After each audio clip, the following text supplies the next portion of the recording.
qu'on acclame Jésus, Jésus. Est-ce qu'on peut acclamer Jésus en son honneur? Je remercie Dieu pour m'avoir accordé ce temps, ce souffle de vie, afin que nous puissions nous tenir devant vous et partager de la part de Dieu. Je bénis vraiment les Seigneurs et je remercie mon pasteur qui est mon père spirituel avec son équipe. Merci de m'avoir fait confiance et de m'avoir encore avec mon jeune âge mis à ce programme afin que je partage la part de Dieu. Alléluia. Je vous bénis aussi vous qui êtes là parce que peut-être sans vous on ne pourrait pas parler. Mais c'est parce que vous êtes là qu'on peut parler. Alléluia. Que Dieu nous bénisse abondamment. Que Dieu nous bénisse abondamment. Seigneur, merci pour ta grâce. Merci pour ce moment. Merci pour ce souffle de vie. Merci pour cette grâce que tu nous accordes d'être dans ta présence, Père. Et nous prions que toi viennes parler. Je prie que toi viennes parler. Prends, mon Dieu, la parole et manifeste-toi. Manifeste-toi, Saint-Esprit, et glorifie le nom de Jésus. Au nom puissant de Jésus-Christ, ainsi prié. Amen. Que Dieu nous bénisse. Je vais commencer par parler du thème. Notre thème que le pasteur a déjà commencé depuis le mercredi, vendredi aussi. Nous allons aussi parler de ça. Nous pensons que Dieu va nous faire beaucoup de grâce ce matin. Alléluia. Nous croyons que Dieu va nous faire beaucoup de grâce ce matin. Et je sais que Dieu te fera te donnera beaucoup de bénédictions. Personne ne sortira d'ici tel qu'il est entré. Tu es en train de parler comme une personne qui a la foi. Et je crois que Dieu va le faire dans notre vie au nom de Jésus. De la promesse à la destinée. Dis à ton voisin de gauche, de la promesse à la destinée. Dis à celui de droite, de la promesse à la destinée. Dis à celui-là qui ne te sourit pas, de la promesse à la destinée. Alléluia. De la promesse à la destinée. Nous voulons lire, je vais lire un peu un passage. Nous allons lire ensemble avec vous un passage. Et après nous allons parler. Genèse chapitre 12, versets 1 à 4. Je le lis rapidement. La Bible dit, l'Éternel dit à Abraham, va-t'en de ton pays, de ta patrie et de la maison de ton père, dans les pays que je te montrerai. Je ferai de toi une grande nation et je te bénirai. Je rendrai ton nom grand et tu seras une source de bénédiction. Je bénirai ceux qui te béniront et je maudirai ceux qui te maudiront. Et toutes les familles de la terre seront bénies en toi. Abraham partit comme l'Éternel lui avait dit, et Lot partit avec lui. Abraham était âgé de 75 ans lorsqu'il sortit des Charan. Que Dieu nous bénisse abondamment.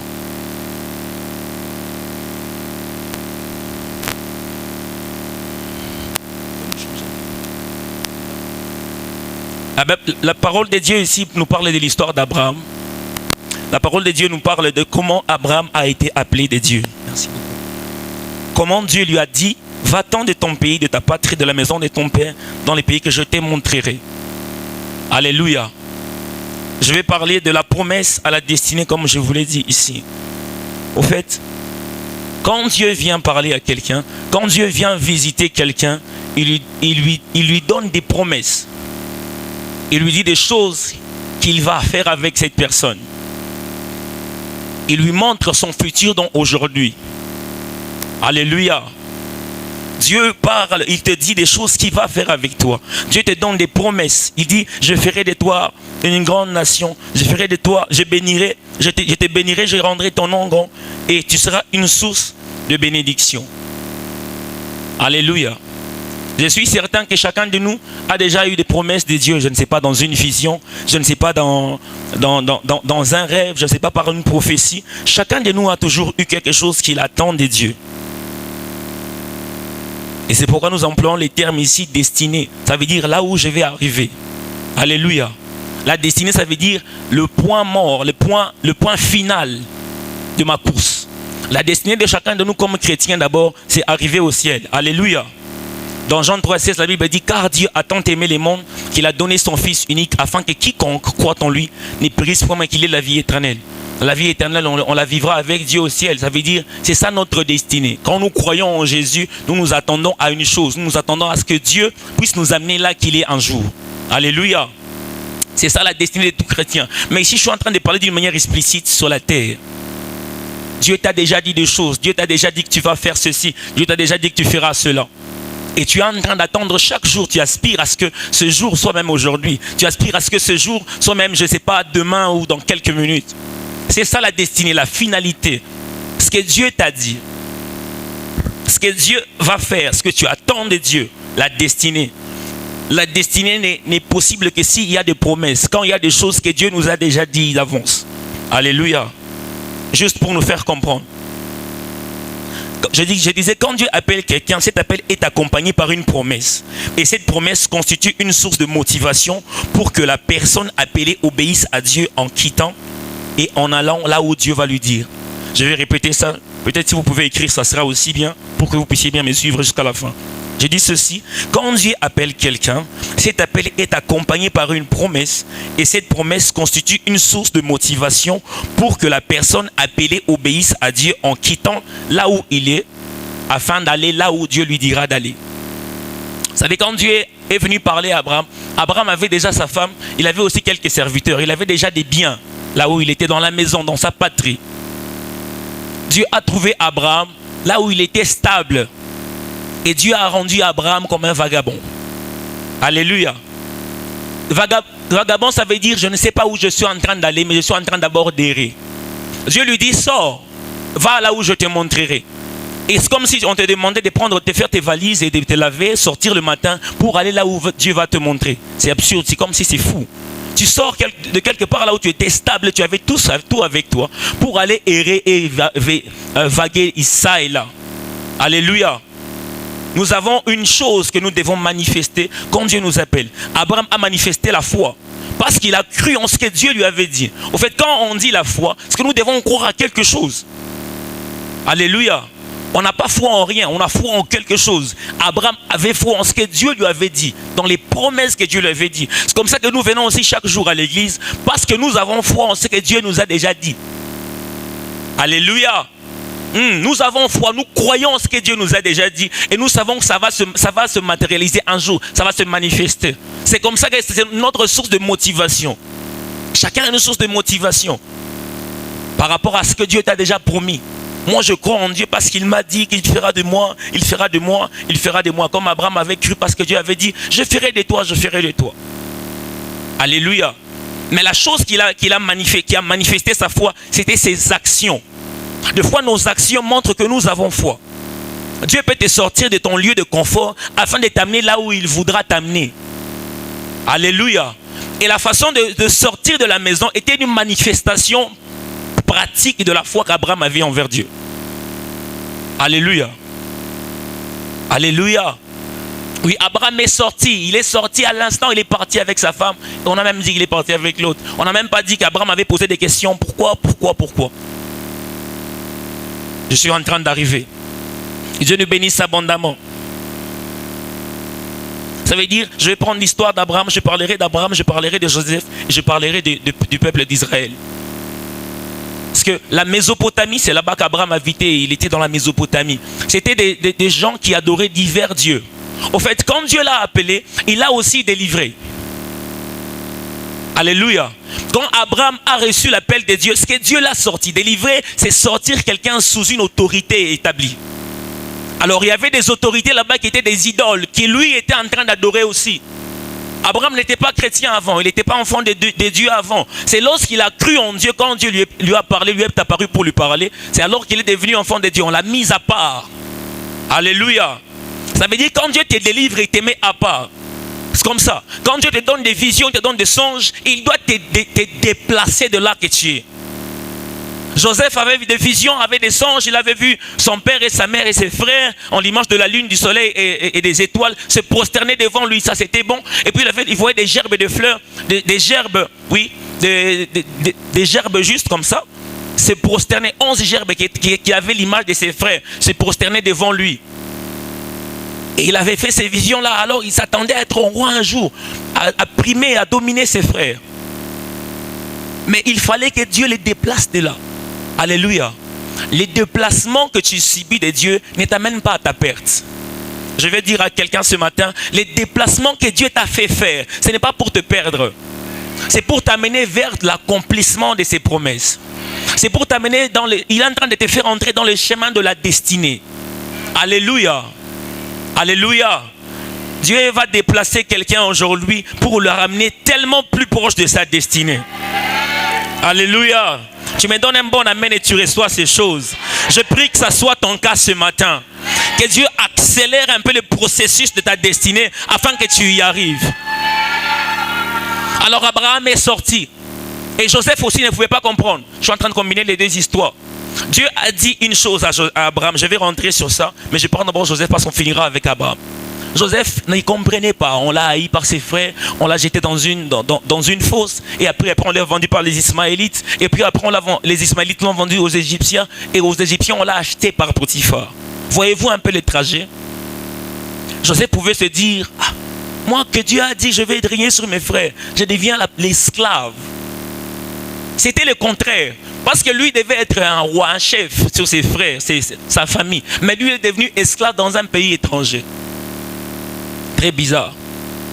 Non, Dieu devait délivrer Joseph d'une autorité qui primait sur lui. Si Joseph était resté chez lui dans la maison, il allait être le fils gâté de papa. Alléluia. Il allait toujours être ce petit garçon-là qui fait des anges. Des fois, Dieu va te déplacer quelque part pour que tu ailles vivre l'accomplissement de tes anges autre part. Alléluia. S'il était là, il allait toujours être sous l'autorité de son père et de ses frères. Il allait être dominé. Quand Dieu vient, comme je vous l'ai dit, Abraham était sous l'autorité de ces dieux qu'il était en train d'adorer. Il était un idolâtre. Le peuple mésopotamien c'était des idolâtres. Dieu devait d'abord le sortir de là afin de faire de lui quelqu'un qui va dominer après. Dieu devait d'abord sortir Joseph afin de faire de lui quelqu'un qui va dominer après. Mais ce qui est compliqué dans la vie, c'est les chemins de Dieu. Des fois, on ne sait pas comprendre quand Dieu nous dit « va ici ». On se dit « c'est là-bas que je vais me perdre ». Joseph ne comprenait pas certainement. Mais un jour, lorsqu'il a interprété les rêves du roi Pharaon, il a dit, un jour, il est devenu roi, il est devenu le premier ministre, comme aujourd'hui je contextualise juste. Il est devenu premier ministre et ses frères un jour sont venus chercher la nourriture. Et c'est alors qu'il a dit, j'ai compris, quand il s'est révélé à ses frères que c'était moi, Joseph, il dit, j'ai compris que c'était pour des moments comme celle-ci que Dieu m'a placé, que Dieu a permis que vous puissiez me vendre afin que je puisse dominer sur vous. En fait, il n'a même pas dit je devais dominer sur vous. Il a dit seulement, j'ai compris que c'est pour des moments comme celle-ci que Dieu a voulu que ce qui s'est passé hier puisse se passer afin que je sois aujourd'hui ce que je suis. Alléluia. Dieu permet que tu puisses vivre des choses qui sont peut-être contraires à ce qu'il t'a dit pour que tu comprennes après. En fait, avec Dieu, on ne demande pas d'abord. Abraham n'a pas demandé quand il était en train de sortir. Non, on comprend après avoir agi. Alléluia.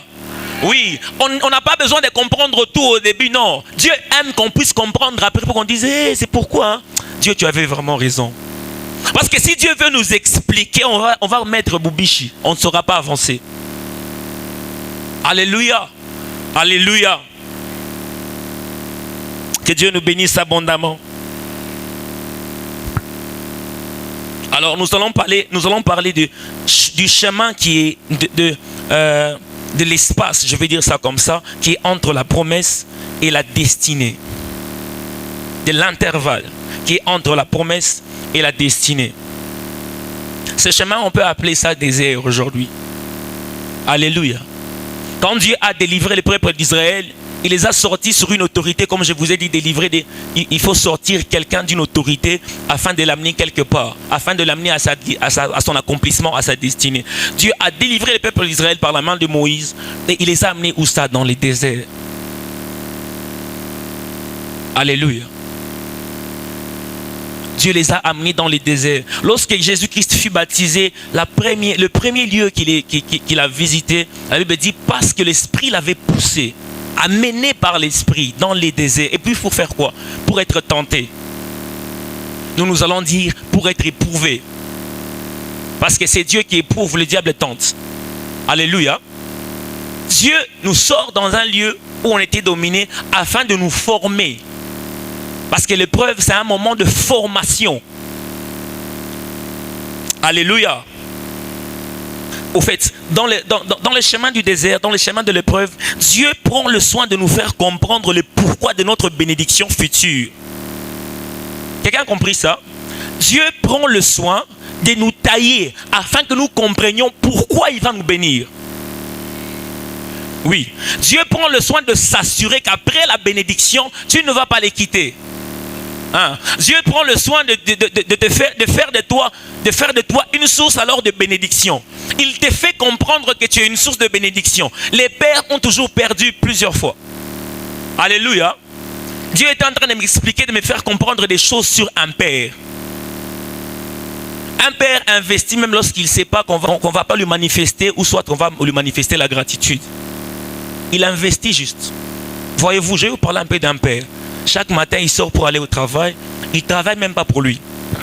Il travaille pour ses enfants, il travaille pour sa femme, il travaille pour la famille, la belle famille, il travaille pour sa propre famille, la famille élargie. Il travaille même pour les gens qu'il ne connaît pas. Parce que quelqu'un viendra avec un regret, tu lui demandes, papa, j'ai besoin de ça, j'ai besoin de ça. Alléluia. Des fois, ils n'ont même pas le temps de se payer des habits, des chaussures. Un responsable est égal à perte. Parce qu'on ne te sera jamais, on te sera jamais toujours reconnaissant. Tu es en train d'investir comme dans de l'eau. Tu ne sais pas qui sera reconnaissant après. Le joie que notre Dieu a, c'est de faire de nous des gens responsables. Alléluia. Il sait que j'investis en lui, mais je sais que par lui aussi, beaucoup d'autres vont puiser. C'est ce que Dieu fait quand il nous met dans le désert. Alléluia. Il nous éprouve. Il nous fait passer par des tests. Il nous fait goûter même à des bénédictions. Et puis il voit notre réaction. Alléluia. Quand nous sommes dans l'épreuve, ce n'est pas la chose que le diable a voulu, non. Je voulais dire, l'épreuve ne vient pas du diable, non, l'épreuve vient de Dieu. La Bible dit que Dieu avait rendu Anne stérile. Dieu. 1 Samuel chapitre 1, verset 1, jusqu'au dernier verset, lisez seulement tout le chapitre. Dieu avait rendu Anne stérile. Dieu lui-même. C'était une épreuve. Alléluia. Et Dieu voulait voir, parce que la Bible dit, Anne montait chaque fois avec Elkana, son mari, et avec sa coépouse, je peux appeler ça comme ça, Pénina. Elle montait chaque fois à la montagne à Silo pour aller offrir des sacrifices. Et la Bible dit, précise bien que Elkana, son mari, lui donnait une double portion afin qu'elle puisse donner. Mais la Bible dit aussi très bien que chaque année quand elle montait, Pénina était en train de les mortifier. Mortifier quelqu'un, c'est quoi? C'est lui parler de son handicap. Alléluia. Parler à quelqu'un, lui rappeler ce qu'il ne peut pas faire. C'est comme si tu dis à quelqu'un qui ne voit pas, oh, regarde-moi cet aveugle, il est venu. Alléluia. Ça fait très mal quand on te dit ce que tu es. Surtout si ce n'est pas dans le bon sens. On sait que tu n'as pas deux pieds. Les estropiés, voilà. Regarde, l'estropié vient d'entrer à l'église. Il vient d'entrer. Ce n'était pas nulle part. C'était là quand ils étaient en train d'aller à l'église, que là-bas, elle était en train de mortifier Anne. Dieu a permis de voir que tes ennemis puissent parler au mal de toi, même si ces choses qu'ils sont en train de dire sont vraiment tes handicaps, afin qu'ils voient est-ce que tu vas rester avec lui ou tu vas arrêter. Dieu voulait voir si Anne va arrêter d'offrir ou elle va continuer. Alléluia. Dieu nous éprouve. Il veut voir ce que nous allons faire après. Dieu permet que quelqu'un de cher puisse partir et se dire, je vais voir si elle cherchait les gens ou bien si elle cherchait Dieu. Il y a d'autres personnes parce qu'on ne l'a pas visité à son deuil et dit, ah bah on est visité, je reste. Il ne vient plus à l'église. Alléluia. Dieu veut voir la source de ta motivation. Est-ce que c'est ce que je t'ai dit que je ferai pour toi ou bien est-ce que c'est moi-même? Des fois Dieu compare la chose qu'il va nous donner avec lui-même. Alléluia. Est-ce que tu as l'amour pour Dieu ou tu as l'amour seulement pour Ismaël ou je ne sais pas, Isaac? La Bible dit, elle pria. Elle est partie offrir, même quand on l'a mortifiée. Chaque année, elle est partie. Et le jour où Dieu l'a visité, la Bible dit, Anne avait dit ceci. Seigneur, si tu me donnais cette fois-ci un mâle, je vais l'offrir. Alléluia. C'est comme si tu étais en train d'attendre une chose pendant longtemps, mais tu dis, ok, la chose que je vais attendre là, si tu me donnes, je te la redonne. C'est compliqué, bizarre. Elle devait rester avec son enfant et jouir de son enfant. Parce qu'elle avait fait beaucoup de temps sans enfant. Mais elle a fait une prière, elle a dit, ok, comme tu m'éprouves, moi aussi je vais t'éprouver. Alléluia. C'est permis d'éprouver Dieu, vous savez ça? On a dit, il faut l'éprouver par des dîmes et aux offrandes. Anne avait compris déjà ça. Elle était prophétique, elle a éprouvé Dieu par son propre offrande. Elle a donné l'enfant qu'elle était en train de demander, c'était une offrande à Dieu. Au fait, quand Dieu nous fait passer par l'épreuve, il a aussi une prière qu'il fait.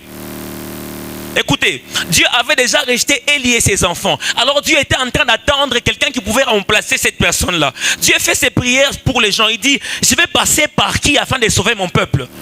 Anne elle s'est rendue disponible. C'est pourquoi Dieu est passé par son ventre pour amener un serviteur qui pouvait servir Dieu dans la crainte. Alléluia. Anne avait une prière. Dieu aussi avait une prière. Nous nous adressons nos prières à Dieu. Dieu aussi s'adresse à nous avec des prières. Est-ce que si je te donne, tu vas utiliser ça pour me servir? Anne a utilisé sa bénédiction au service de Dieu. Alléluia. Elle a compris que c'était l'épreuve de Dieu. Elle a fait une bonne prière. Quand on est éprouvé par Dieu et qu'on arrive à comprendre ce que Dieu voulait qu'on demande, et il nous donne tout ce qui reste avec. Là, Dieu se rassure que si je lui donne, il ne va pas me lâcher. Alléluia. On répond à la prière de Dieu en priant bien. Dieu avait un besoin de sagesse en Israël. Alors il a demandé quelque chose à Salomon. Qu'est-ce que tu veux que je fasse pour toi après ces holocaustes? Salomon a dit, donne-moi la sagesse et l'intelligence. Il n'y avait pas son intérêt dans ça. Il y avait l'intérêt de Dieu. Il voulait vraiment marcher avec Dieu et diriger le peuple de Dieu dans la droiture, comme Dieu le voulait. Et Dieu a dit, ok, tu as demandé la sagesse. Moi, je voulais que tu demandes la sagesse. Comme tu as demandé la sagesse, voici, je te donne la bénédiction de la richesse et tout. Et tu auras la paix. Alléluia. Quand on est dans l'épreuve, on doit prendre une position de demander ce que Dieu veut qu'on demande vraiment. Parce que si on demande ce que Dieu veut, il nous donne ce que nous voulons. Oh, je vais répéter ça. Si on demande ce que Dieu veut, Dieu nous donne ce que nous sommes en train de chercher. Si tu demandes ce que Dieu veut que tu lui demandes, il te donne même ce que tu étais en train de lui demander. Alléluia. Dieu peut même lire des prières que tu ne sais pas lui dire. Mais tu pries, tu demandes à Dieu quelque chose que lui veut. Il dit, ok, même ce que tu n'as pas demandé, je te donne. Parce que là, Dieu s'est rassuré que ce que je vais lui donner, il ne va pas se perdre pour s'égarer. Alléluia. Alléluia. Le moment de l'épreuve, c'est le moment où Dieu nous teste. Il veut voir. Il veut voir notre façon de réagir, notre façon de faire. On va lire Psaume 23, 1 à 6. David a compris ces choses. Il est passé par ici. Et il a vraiment très bien compris. Voilà pourquoi il a parlé ici en Psaume 23. Je ne sais pas, vous connaissez le Psaume 23. La Bible dit, cantique de David, l'Éternel est mon berger, je ne manquerai de rien. Il me fait reposer dans les verts pâturages. Il me dirige près des eaux paisibles. Il restaure mon âme. Il me conduit dans les sentiers de la justice à cause de son nom. Écoutez ici, quand je marche dans la vallée de l'ombre de la mort, je ne crains aucun mal, car tu y es avec moi. Ta houlette et ton bâton me rassurent. Savez-vous, quand les bergers étaient en train de diriger, ils étaient en train de conduire les brebis dans les déserts, parce que c'était un peuple des Israéliens, c'était un peuple berger. Alors ils étaient en train de chercher des pâturages, alléluia. Ça veut dire qu'ils traversaient des déserts, parce qu'Israël c'est un peuple désertique, c'est un pays désertique. Et David, parce que lui-même d'abord a été un berger, vous savez ça. David était en train de paître les brebis de son père. Alléluia. Alors il a compris tellement bien la chose, parce que lui-même était berger. Il dit, même quand je marche dans la vallée de l'ombre de la mort, je ne crains aucun mal. Au début ici, il a dit, il me fait reposer dans des verts pâturages. Il a dit d'abord, l'Éternel est mon berger. Voilà. Je ne manquerai de rien. Ça veut dire ceci. Même si je suis en train de traverser des moments de manquement, mais parce que je suis avec un conducteur, je suis avec un berger, je ne manquerai de rien du tout. Je suis certain, je suis sûr de ce que Dieu est pour moi. Lorsque nous croyons en Jésus, il est notre sauveur. Il nous sort de l'Égypte. Mais quand on entre dans le désert, là, il devient plus notre Seigneur. Alléluia. L'assurance que Dieu nous donne ce matin, c'est que même quand tu traverses des moments difficiles, tu passes dans des moments très compliqués, Dieu ne t'a pas lâché. Il est ton Seigneur. Seigneur, ça veut dire conducteur. Il voit ce que tu fais. Il voit ce que tu es. Il voit dans quoi tu traverses. Il voit les moments difficiles de ta vie. Et il est ton Seigneur. Alléluia. L'Éternel est mon berger, je ne manquerai de rien. Je suis certain que dans le moment où il a parlé comme ça, il manquait. S'il n'a pas manqué, il n'allait pas pouvoir dire ça. Mais comme il a manqué, il dit, même si je manque, c'est ce que ça voulait dire. Même si je suis en train de manquer, mais parce que je suis un enfant de Dieu, parce que l'Éternel est mon berger, je ne manquerai de rien. Alléluia. Il dit au verset 4, même quand je marche dans la vallée de l'ombre de la mort. Écoutez-moi, l'épreuve ce n'est pas vous amener à la mort, non. Alléluia. L'épreuve c'est pour nous tailler. On ne mourra pas. Il a compris, il a dit, je ne mourrai pas, je vivrai, je raconterai les œuvres de l'Éternel. C'est toujours David qui a dit ça. Il dit, même quand je traverse la vallée de l'ombre de la mort, parce qu'il a d'abord été mon Seigneur, je ne mourrai pas. Il est avec moi. Alléluia. Et puis après, il donne une parole d'assurance. Il dit, ta houlette et ton bâton me rassurent. Oh, ta houlette et ton bâton me rassurent. Les bergers avaient deux choses dans leurs mains. Ils avaient le bâton pour chicoter et la houlette pour ramener. Alléluia. Quand un brebis s'écarte, il le ramène avec la houlette. C'était comme un bâton qui a un crochet à la fin. Et le bâton, c'était pour taper. Des fois, Dieu te tape pour te former. Ah, ce n'est pas parce qu'il va te tuer, non. Dieu n'a jamais tapé son enfant pour le tuer. Non. Alléluia. Dieu n'a jamais chicoté son fils pour l'amener à la mort. Non. Ça, Dieu ne fait pas. Dieu est tellement gracieux et compatissant. Même la Bible dit que là où le péché abonde, la grâce surabonde. Alléluia. Il est toujours compatissant, mais il te fera pour te remettre dans les chemins. L'objectif du fouet de Dieu, ce n'est pas pour que tu puisses te perdre, pour qu'il puisse te tuer. Non, c'est pour que tu puisses rentrer dans la voie normale. Parce qu'il est ton Seigneur. Alléluia. Alléluia. Que Dieu bénisse quelqu'un ce matin. Même quand je marche dans la vallée de l'ombre de la mort, je ne crains aucun mal, car tu es avec moi. Au fait, quand on est dans l'épreuve, on doit se rassurer qu'on est avec Dieu. Parce que ça ne sera plus l'épreuve, ça sera la tentation du diable et autre chose. Mais quand c'est l'épreuve, Dieu est avec nous. Même quand on souffre, on sent une joie intérieure, on est en paix. On sait qu'on a Dieu avec nous. Je sais que ce moment que je suis en train de traverser, c'est passager. Je sais que Dieu est avec moi. Je ne crains aucun mal. Alléluia. Alléluia. Alors Dieu il veut que nous puissions comprendre que nous sommes une source de bénédiction.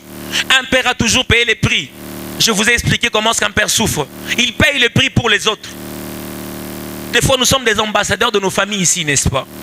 Il y a d'autres ici dans leur famille, ils ne prient pas. Tu es la seule personne qui prie. Et tu penses que si tu veux porter toute la famille, tu dois être quelqu'un de léger? Non, Dieu doit te mettre des poids. Alléluia. Il dit quand vous êtes fatigué, chargé, je vous donnerai du repos. Ok. Il dit déposez votre joug là-bas parce que je vous donnerai le mien qui est léger. Alléluia. Ça veut dire quand tu as des choses, tu déposes là-bas, Dieu te donne son joug parce qu'il n'est pas léger. C'est son poids, c'est son ministère, c'est ce que tu dois faire. Alléluia. C'est ce que tu dois accomplir. C'est la tâche que tu as à accomplir. Dans l'épreuve, Dieu un jour il t'utilise, tu travailles comme jamais tu n'as prévu ça. Souvent quand tu travailles même bien, comme tu diras, je ne savais pas que ça allait être comme ça. Je n'ai même pas beaucoup prié pour ça. Tu as des choses tellement facilement, tu dis, je n'avais pas prévu ça, je ne savais pas. Non, Dieu t'a fait goûter. Parce que la Bible dit que la manne avait le goût du miel et du lait. Or, la Bible dit encore que Cana était le pays où coulait le lait et le miel. Alléluia. Donc, Dieu te fait goûter à ce que tu vas arriver demain, aujourd'hui. Mais il veut voir ta fidélité. Il veut voir est-ce que tu vas rester avec lui. Bien aimé, quand on est païen, peut-être on peut avoir tout, mais on n'est pas sauvé. Le peuple d'Israël pouvait manger la viande chez Pharaon, mais ils étaient esclaves. Tu peux avoir de l'argent quand tu es païen, tout va très bien, mais tu es toujours esclave du péché. Alléluia. C'est lorsque nous sommes en dehors de l'Égypte que le diable commence à s'intensifier sur nous pour nous combattre. Alléluia. Et Dieu profite de ce moment pour nous éprouver et voir si on va rester fidèle. On est plus que les païens, je vous assure. Un païen a la corde au cou, même s'il a un téléphone, même s'il a de l'argent, mais il a la corde au cou, on l'amène là où on veut. C'est comme un poussin ou un poule dans une cage. On va les tuer quand on voudra. Alléluia. Il est à la merci du diable. Mais quand l'Éternel est mon berger, ce n'est plus le diable qui contrôle ma vie. Alléluia. Ce n'est plus le diable qui contrôle ma vie, c'est Dieu qui contrôle ma vie. Je vais dire à quelqu'un ce matin, ce que tu es en train de traverser dans ta vie, Dieu voit ça. Il y a des prières que tu fais, tu te dis, est-ce que Dieu écoute? Non, Dieu a écouté les prières. Alléluia. Mais il veut se rassurer, est-ce que tu ne vas pas le lâcher? Parce qu'un jour, Dieu demanda à Abraham, il dit, l'enfant que je t'ai promis, au travers de lui, je ferai de toi une grande nation. Isaac, celui que tu chéris, que tu aimes, va me l'offrir. La Bible n'a pas dit, Abraham discuta, demanda à Dieu, pourquoi? Donne-moi des explications, même si je vais aller tuer, mais quand même explique-moi, non? Il croyait. On a expliqué ça dans le Nouveau Testament. On dit, lorsqu'Abraham allait offrir son enfant, il savait que Dieu pouvait le ressusciter même dans ses cendres. Lorsqu'on croit en Dieu, on se dit, je sais que Dieu ne se contredit pas. Même si je vais aller tuer Isaac, Dieu peut le ressusciter. Alléluia. Je sais que Dieu ne ment pas. Il a dit, je ne suis pas un homme pour mentir, ni un fils d'un homme pour se repentir. Alléluia.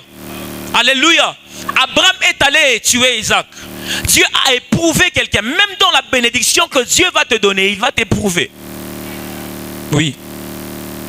Dieu a éprouvé Abraham et voyant si Abraham pouvait refuser. Et Abraham ne lui a pas refusé. Parce que Dieu était la priorité. Dans l'épreuve, Dieu, il veut que nous puissions faire de lui notre priorité.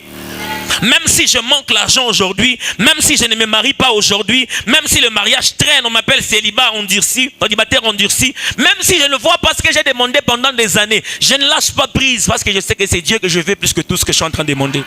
Oh, je dis à quelqu'un, si c'est Dieu que tu veux plus que ce que tu es en train de lui demander, il te donnera toutes ces choses-là sans crainte. Fais de Dieu ta priorité.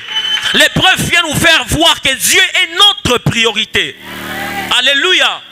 Oui, je n'arrêterai pas d'offrir parce qu'on m'insulte. Je n'arrêterai pas de servir Dieu parce qu'on m'a dit que tu ne vas pas avancer. Non, je sais que mon Dieu est déjà dans mon futur. Mon futur est rassuré. C'est pourquoi on l'appelle l'alpha et l'oméga. En fait, il est déjà dans l'oméga avant de venir me chercher ici. C'est que Dieu ne peut t'amener que là qu'il est déjà. S'il te dit que tu seras la tête, tu seras vraiment la tête. Parce que Dieu lui-même est l'exemple. Il est la tête.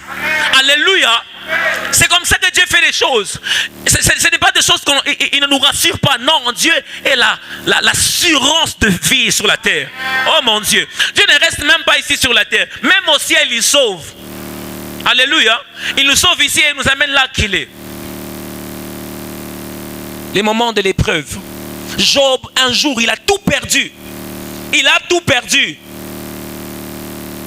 Ses enfants sont morts en une seule journée. On expliquait ça, on dit, avant que l'autre ne finisse de parler, parce que les serviteurs étaient en train de venir lui rapporter les messages.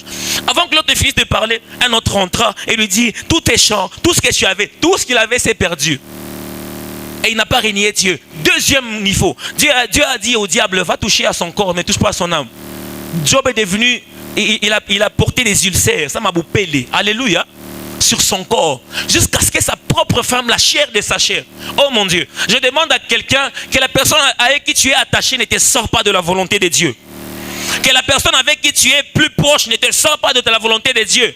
Même si c'est un chrétien, il peut aussi un jour te dire quelque chose qui est contraire à la volonté de Dieu. Dieu ne fera pas comprendre à tout le monde ce qu'il t'a fait comprendre à toi. Dieu ne t'a pas appelé à toi, il t'a appelé seul. Alléluia. De quelques moments, on ne te comprendra même pas par tes frères et tes soeurs. Même tes parents un jour ne te comprendront pas.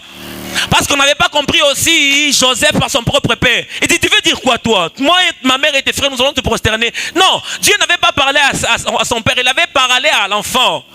Alléluia. Dieu te parle à toi, son enfant. Tu n'es pas obligé d'expliquer à tout le monde les moments où tu traverses pour qu'il te donne des conseils. Il y a d'autres conseillers qui sont vraiment diaboliques. On a voulu conseiller Jésus par Pierre et dit, arrière de toi cette pensée. Et Jésus-Christ lui dit, non, non, petit. Arrière de moi, diable. Tes projets ne sont pas les projets de Dieu. Tes voies ne sont pas les voies de Dieu. Dieu peut te dire d'entrer ici pour arriver ici. Alléluia. Tu dis, Seigneur, je vais aller ici, mais par ici. Oui, toi pars seulement. Alléluia. Dieu, il connaît les voies et moyens pour te faire arriver à ta destinée. Ah oui, Dieu connaît les voies et moyens pour que tu arrives à ce que tu as rêvé dans une vie, dans un songe. Dieu connaît ces choses.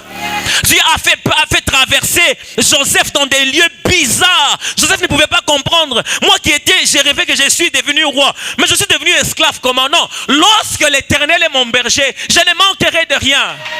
Lorsque l'Éternel est mon Dieu, je vais arriver à ma destinée.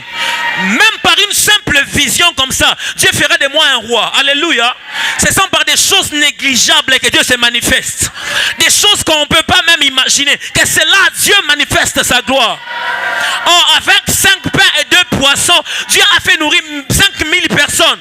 Sans compter les femmes et les enfants. Avec Pierre et quelques personnes dans la chambre haute, Dieu a sauvé 3000 personnes. N'attends pas que vous puissiez être nombreux pour que Dieu vous sauve. Non. Dieu t'a appelé, toi c'est suffisant. Et l'épreuve dans laquelle tu es en train de passer, n'explique pas à tout le monde. On ne peut pas te comprendre par tout le monde. Non, Dieu est avec toi, c'est suffisant. Rassure-toi seulement qu'il soit ton berger ce matin. Je ferai de toi une source de bénédiction. Lorsque Joseph est arrivé en Égypte, il est devenu roi. Et les frères sont venus chercher parce qu'il y avait la famine dans le monde entier. Et les gens étaient en train de venir s'approvisionner en Égypte. Et lorsque Joseph a vu ses frères, il dit, hey, je comprends maintenant Dieu, tu es technicien. Dieu est un technicien, oh mon frère. Alléluia. Écoutez-moi. Si Dieu a dit que vous allez faire plus que ce que moi je n'ai fait, je vais vous dire une chose. Dieu a dit, si vous croyez en moi, vous ferez plus que ce que moi je n'ai pas fait. Ça veut dire quoi? Dieu va créer des circonstances qui ne se sont jamais produites avant pour que toi tu sois la solution à ces choses. Dieu a dit à Joseph, tu vas sauver ton peuple. Dieu a créé des circonstances. Il y a eu la famine partout. Afin qu'on vienne chercher. C'est mal là où Joseph était. C'est comme ça que Dieu fait. Il va faire même voir à tes ennemis là que vous étiez en train de les combattre avec raison. Parce que vous étiez en train de l'amener à sa gloire. Oh, ils te combattent avec raison. Le diable pensait tuer Jésus. Mais il était en train de l'amener à la croix. Et la Bible dit à la croix, c'est là-bas que Dieu a écrasé la tête du serpent. Il a écrasé la tête du serpent. Le diable est en train de t'amener à sa perte et il t'amène toi à ta réussite. Il pense t'amener pour te tuer, mais il est en train de t'amener pour que lui soit tué. Tes ennemis sont en train de t'amener à ta gloire et à leur propre perte. Ils pensent que c'est toi qui vas mourir, mais c'est eux qui auront la honte. Et Dieu va faire quelque chose de très bien. Il va les garder en vie pour qu'ils voient combien Dieu a fait de toi un roi. Il a compris, c'est dans ce moment que Dieu a fait de moi une source de bénédiction. Alléluia. Et quand tu seras dans la gloire, ne les quitte pas, il faut les aider. Dieu a demandé de prier pour nos ennemis. Ça veut dire les aider. La prière, c'est pour les aider, les amener aussi à voir que tu as un vrai Dieu. Qui sait que c'est par ça que Dieu va les sauver aussi? Dieu ne vient pas pour nous juger. Le monde a jugé quelqu'un. Le monde a amené quelqu'un à la mort. Mais Dieu a amené à la vie. Vous savez cette histoire? Jésus-Christ était à la croix. La personne était en train de mourir. Cette personne qui volait, qui faisait des mauvaises choses. Le monde l'a amené là-bas à la mort. Alléluia. Mais il fallait qu'il arrive à la mort pour aller à la vie. Oh mon Dieu. Des fois, Dieu fait des choses pour nous amener comme si on est en train de mourir. Mais la réalité, c'est que nous allons entrer à la vie. Et n'est pas n'importe quel genre de vie. La vie éternelle. Oh mon Dieu. Je suis en train de dire à quelqu'un, les déserts dans lesquels tu es en train de passer, ce n'est pas pour t'amener à la mort. David dit, même quand je traverse la vallée de l'ombre de la mort, je ne crains aucun mal. Parce que tu es avec moi. Ta houlette et ton bâton me rassurent. Ta façon de diriger, je crois en ça. Et je crois que tu vas m'amener à ma gloire. Même si je suis traité comme esclave, même si on a volé des instruments, c'est parce que Dieu veut occasionner quelque chose qui va amener d'autres instruments qui sont plus précieux que ce qu'on a vu avant. Oh mon Dieu, il faut que je puisse manquer un enfant pour que lorsque je vais donner un enfant, Dieu me donne encore 5 autres enfants. Anne manquait des enfants. Anne a demandé un seul enfant seulement. Mais parce qu'elle a offert cet enfant à Dieu, Dieu lui en a encore donné 5 autres enfants. Tu demandes des choses que Dieu va faire plus que ce que tu es en train de demander. Tu demandes avec une petite dose, mais dans ce que Dieu est en train de te voir, il te voit avec une grande dose. Voilà pourquoi il te fait passer par des moments difficiles afin que tu sois vraiment forgé pour être la gloire de la Bible dit, oh Shabra, la Bible dit, la gloire de la deuxième maison, elle est plus grande que celle de la première. N'essaie pas de te créer des solutions. Abraham et Sarah ont cherché une solution première qu'on appelait Ismaël, mais ce n'était pas ça la technicité des dieux. Dieu a dit, moi je n'ai pas dit celui-là, moi je veux la prochaine année, ta femme sera enceinte, elle enfantera un sourire. Isaac s'appelle rigoler. Dieu va te faire rire quand tu n'attendais même pas la chose. Oh mon Dieu. Ceux-là qui vont lutter et rester fermes dans le désert, Dieu va les faire entrer en Canaan. Qu'est-ce que tu dis quand tu es dans le désert? Qu'est-ce que tu dis quand tu es dans le désert? Dieu nous a lâchés. Tu commences à adorer d'autres veaux d'or. Non. Non. Alléluia. Ne maudis pas ta vie. La Bible dit que la vie et la mort sont au pouvoir de là. Alléluia. Si tu veux la vie, ça va venir dans ta vie. Au fait, il y a une vie et une autre vie. Les païens et les chrétiens vivent, n'est-ce pas? Mais ils ne sont pas en train de vivre. Ils survivent. C'est nous qui vivons. Parce que nous portons pas seulement Jésus, mais il est aussi la vie, en fait. Il est la source de toute vie. Dans Jean 4, la Bible dit, quand Jésus-Christ parlait à la femme, il dit, si tu savais celui qui te demande cette eau-là, toi tu allais lui demander à lui. Parce que s'il te donne cette eau-là, des sources d'eau jailliront en toi. Des sources. Quand on dit source, ça veut dire les gens vont venir s'approvisionner. Dieu te bénit pour des gens. Dieu ne te bénit pas pour toi-même. Lorsque tu auras de l'argent, n'oublie pas Dieu. Accomplis la volonté de Dieu avec cet argent-là. Fais la volonté de Dieu avec ce qu'il va te donner comme bénédiction. Je vais dire à quelqu'un, qu'est-ce que tu dis quand tu es dans la souffrance? Qu'est-ce que tu manifestes comme attitude?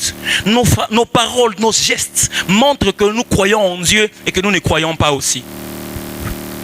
Lorsque tu dis seulement des choses négatives, moi je suis venu accompagner des gens dans ce monde, moi je suis venu vraiment, je ne sais pas si je vais réussir. Tu ne sais pas. Non, nous avons l'assurance. La Bible dit nous ne combattons pas pour la victoire, mais nous sommes déjà en train de combattre dans la victoire. Je suis certain. Jésus-Christ a vaincu à la mort. Et puis il a dit quoi? Il a dit une parole quantitative. Il a dit tout est accompli. Ça veut dire ton mariage est déjà accompli. Ça veut dire si tu manques l'argent, Dieu a accompli à la croix. Ça veut dire si tu es malade, la Bible dit par ses meurtrissures nous sommes guéris. Alléluia. Qu'est-ce que tu as comme question? Et la réponse à la croix, tout est accompli. Qu'est-ce que tu as comme priorité? À la croix, il y a une priorité qui s'est donnée à toi. Alléluia. Ne dis pas de mauvaises choses, tu t'es maudit toi-même. Il y avait 11 personnes qui sont allées en Cana. Quand ils étaient dans les déserts, il y avait aussi parmi eux Josué et Caleb. Je me dis pourquoi on a cité seulement Josué et Caleb? Parce qu'ils se sont distingués dans la façon de penser. Il y a un autre qui dit Alléluia. Ils se sont dit non. Le Dieu, écoute, frère, sœur, ma soeur, mon frère, ce matin, je te dis quelque chose de très, très sérieux ce matin. Au fait, les exaucements, les petits exaucements d'hier sont une assurance pour l'exaucement futur. N'oublie pas ça. Les enfants d'Israël ont oublié ce que Dieu a fait avec eux en Égypte. Les 10 fouets que Dieu a tapés les Égyptiens, ils ont oublié. Alléluia. Et ils ont dit, ah, Moïse, il va mourir là-bas. Et puis ils ont fabriqué le veau d'or. Et après encore, lorsque Moïse a envoyé Josué et Caleb et les autres 10 autres qui sont partis en pèlerinage là-bas en Canaan, quand ils sont rentrés, ils ont dit, nous sommes comme des sauterelles devant ces Anakim. Non. Homme de Dieu, frère, ma soeur, mon frère, tu n'as pas seulement Jésus-Christ sur toi, il est aussi en toi. Lorsque tu dis nous sommes comme des sauterelles, tu es en train d'insulter Dieu qui est en toi. Alléluia. N'est-ce pas que Paul dans les Corinthiens dit ce n'est plus moi qui vis, c'est Christ qui vit? Quand tu dis que tu es sauterelle, ça veut dire Jésus sauterelle. Tu insultes Dieu et il n'agira pas. Dieu n'agit que là où on l'honore. Je répète ça. Dieu n'agit que là où on sait l'honorer. David a honoré Dieu. Alléluia. Il est arrivé devant Goliath. Il dit, les dieux de mes petits souvenirs, quand j'étais en train de me battre avec les lions et l'ours, toi aussi en circoncis tu vas tomber. David a commencé par adorer Dieu en dédaignant son ennemi. Il ne faut pas appeler ton problème comme un grand problème. Non, à la croix tout est accompli pour que ce problème soit petit devant toi. Le Goliath que tu vois, il n'est pas Goliath, c'est un incirconcis, il est petit devant toi. Alléluia. Alors je ne vais pas élever le nom de mon ennemi, je vais plutôt élever le nom de mon Dieu, le Dieu de mes secrets là-bas dans la bourse, là où il n'y avait personne. J'ai fait des choses bizarres. Au fait, quand David a fait un miracle, quand il avait tué les lions et l'ours, quand il s'est battu avec eux, il n'y avait personne. Dieu fait des choses comme ça dans la petitesse, il te prépare. Et lorsque tu vas tuer un Goliath, il y aura ta famille, il y aura tes frères, il y aura même les rois, il y aura tout le monde. Et Dieu va mettre la distinction, il va faire chanter les gens en disant Saül a tué ses 1000 et David a tué ses 10 000. Quand Dieu fait quelque chose dans la vie de quelqu'un, il y a toujours la différence. Mais ce que tu fais, c'est ce qui va déterminer ce que Dieu va faire après. Oh, je dis à quelqu'un, ce que tu fais, le moment que tu es en train de traverser, comment tu appelles ça? De toute façon, tu vas appeler ça, c'est comme ça que Dieu aussi va t'honorer par rapport à ce que tu dis. Oui, si tu dis que ton malheur va te tuer, ça va te tuer. Mais David n'a pas dit ça. Il a dit, moi je vivrai, je ne mourrai pas. Je sais que Dieu est mon berger. Je raconterai les œuvres de l'Éternel. Je suis en train de croire que ce matin, Dieu va créer une nouvelle chose pour ta vie, afin que tu racontes ce que Dieu va faire avec toi.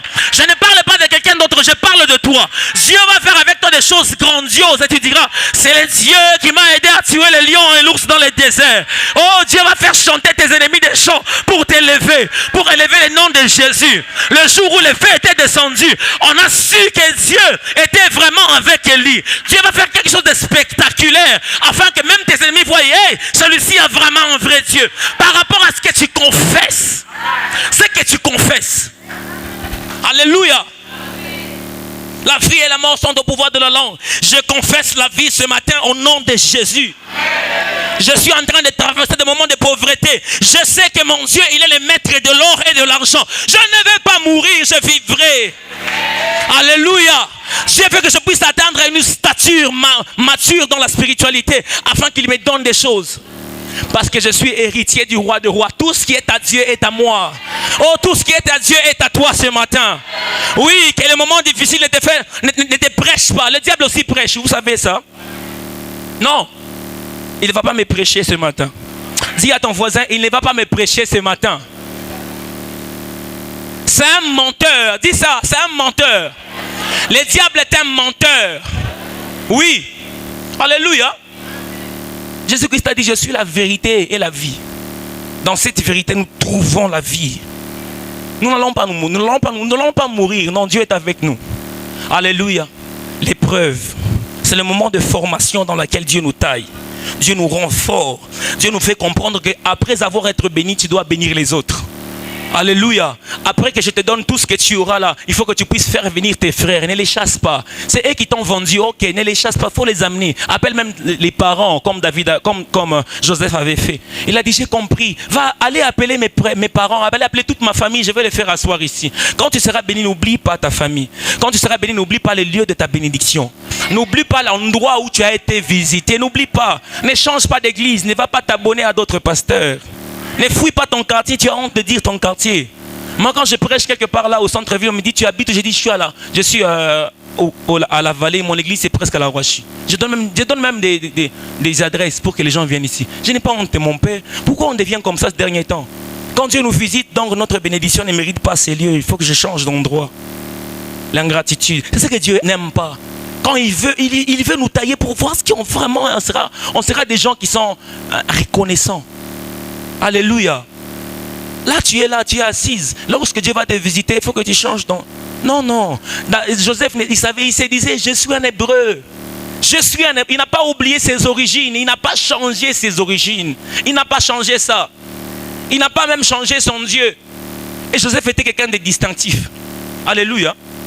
Il n'a même pas eu de femme. Vous savez ça? Joseph n'était pas polygame. Oui.